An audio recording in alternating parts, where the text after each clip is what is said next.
Go to Justin Fields and the Steelers. He played really well. Steelers defense looked mortal against Indy when Joe Flacco came into the game. So I'm asking you on the Steelers, bad game or bad sign? No, bad game. I mean, look, Justin Fields, by the way, great game. Yeah. I love it. Announcers, well, you think they'll go to Russell? What?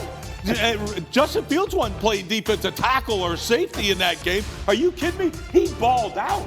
Dude had they had 450 yards. When's the last time Pittsburgh had 450 yards? I mean, that's a great sign that Justin Fields is just balling, getting better and better. Yeah, 2 little mistakes. The bad snap. He took accountability, too, for the bad snap. Things that they can learn from, right? Yeah. I mean, sure, don't take that extra peek when you lift that leg. You lift that leg, it's coming. He said he was trying to take an extra peek and an extra picture of the defense right here. It's like, oh, man, he took everything for this right here. It ended up a 2nd and 22. He lifted the leg. Once you lift the leg, even defensively, we know it's possibly coming, so he'll learn from this. But I'm with you on it. But you know what? The thing I love about Justin, all the things you guys are talking about, they're fixable. Yeah. I think so. Like those are fixable. So. Yeah. The thing that worries you a little bit now, like the defense, man, they gave up 8 converted 3rd downs. Now, that's not a Pittsburgh Steelers defense. T.J. Watt, no sacks. Like, I was shocked by that defense, couldn't get off the field. Is that as simple as Flacco? Well, that's the 100 years old. Is it because they spent all week preparing for Anthony Richardson and all the different things that he does, and then he goes out with that hip injury, and in comes Flacco, who's playing an entirely different game than you were expecting? Greeny, I get it, but Anthony Richardson was 3 or 4 passing and ran for until he messed his hip up, a couple big runs. So to me, it was awful from jump. And I don't understand it. I thought they would dominate that football game, and they never did on defense. With Flacco. Yeah, okay.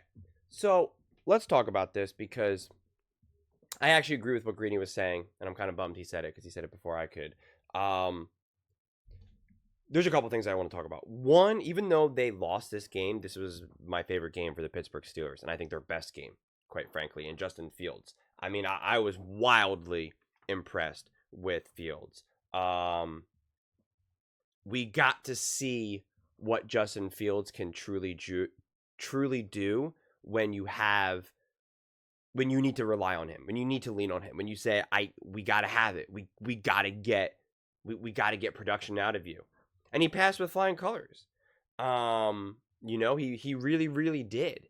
And was it flawless? Of course not. You're going to make mistakes. You're going to have some of these issues. And that's what they were kind of highlighting as well, that some of these issues are fixable. This is going to be a continued process of Fields developing, maturing. I said this before, like in a lot of ways, you have to treat Fields like he's a rookie, right? Like starting from brand new. He's never had the coaching or the support in Chicago. He finally has it now. And we can see the other quarterbacks getting better, the younger quarterbacks like Jaden Daniels getting better week. And that's really what you're hoping to get for Justin Fields. You're not hoping to bring Justin Fields here and have him just be a complete top quarterback in the NFL. That's just not the way it's going to work. So you just want to see him continue to get better and better each week. So, and that's what I'm seeing. And so that's what I'm really, really impressed. There was many times that the Chicago Bears failed Justin Fields. Today, for the Steelers versus the Colts, it felt like the team failed him, quite frankly. With some bad, bad fumble. And I don't even mean on Fields because I know Fields did too. But again, quarterbacks turn the ball over. It's just the way it's going to happen. And so the defense, I also agree though with the defense because Anthony Richardson is such a specific type of quarterback. And I understand that he kind of got off to a hot start. I get it because that's the type of quarterback he is. He's either going to torch you because he becomes the greatest quarterback we've ever seen, or he's an absolute disaster. That's who Anthony Richardson is, right? He's either throwing a 70-yard touchdown pass and ripping off a 50-yard run, or he's throwing the ball into the ground or 5 feet over the head of someone else, right? Like, that's just the type of quarterback that he is. And so Pittsburgh was planning for this. And then you bring in Joe Flacco, a complete opposite quarterback. And Pittsburgh's defense, what makes them so dangerous, what makes them so good, is that they are so highly prepared, so well coached. They have their game plan. They know what to do. It's hard hitting. It's ready to go, right? It's a high-functioning machine. You take a high-functioning machine, just go take a truck and you just like remove a part, That truck's no longer going to work very well, right? You loosen a little bit of bolts in your tire and the tire is going to fall off. That's who the Steelers are. They're a massive truck that can just bulldoze you. But it's prepared. They know what they're doing. Everything is locked and loaded. Anyone who does construction, when you do construction, even when you're demolishing things, it's not just willy-nilly. You're not just like slamming and doing this. Like, it's actually a science to it. It's actually there's actually a game plan. So when you suddenly change that game plan, people who also want no construction, they're like, whoa, whoa, whoa, whoa, whoa, whoa. We got to wait a second. We got to get approval. We got to talk to the supervisors. We got to talk to the state or whatever. We got to get, we got to figure this out. We can't just do whatever we want here. Like, that's not the way it works. People think defense is just, you just got to be hard and it's all about effort. Yeah, that's part of it, of course. But there's still a game plan. Mike Tomlin's not just telling the defense, come on, guys, you got to go hard, tackle hard, right? So when you have a variable like that, it does throw defense off like that. It just does. And you would say, well, a good defense should be adaptable. Yes and no. Again, it depends what makes your defense special. And like I said, I think what makes the defense special for the Steelers is their ability to prepare and execute.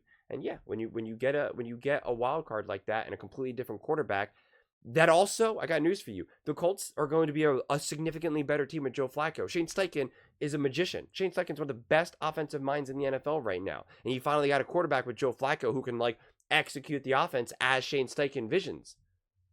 So that's going to matter as well. So you're going to be facing a better team right now as well than with Anthony Richardson. So I wouldn't lose too much sleep. Yes, the Steelers were able to beat some pretty average teams in the beginning of their start, and I think they will have to continue to lean on Justin Fields more.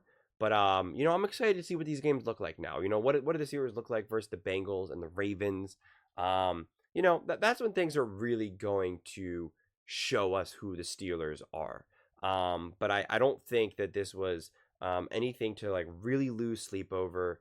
I think they absolutely could have still won this game. Even if you just take away the Pickens fumble, that alone was really bad.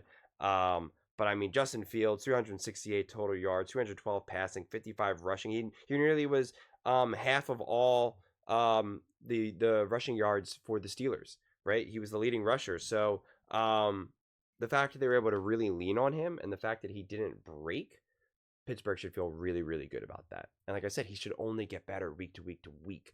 That's what the hope is. Look at Justin Fields as a first-year quarterback. Okay, really mature first-year quarterback who has 7 years of college experience, but still a young quarterback who's learning a new offense, who's relearning how to play football in the NFL, quite frankly, with a coordinator who can actually teach it to him, with a coach who's actually competent in developing a culture, right? Who can actually play complementary football. It's going to be a process. The fact that they were able to start off 3-1 already, from my viewpoint, puts them ahead of schedule. So I think the Steelers should feel pretty good. But those are just my thoughts. I'd absolutely love to hear yours. What do you guys all think? Do you think this was a bad game or a bad sign for Justin Fields and the Steelers? Quite frankly, I don't think it was either. Let me know in the comments below. I read every single comment, so whether you agree with me or disagree with me, either way, let's get in some discussions, let's get in some fights, but ultimately, let's just have some fun. And please do consider subscribing. We are building an amazing community here, and I'd absolutely love to see you part of it. I want to build something that we all genuinely feel connected to, something that we're really excited to be part of. I think we're well on our way to doing it. And please don't forget to give this video a thumbs up, as it really does help with the visibility and the algorithm. Thank you so much, and see you next time.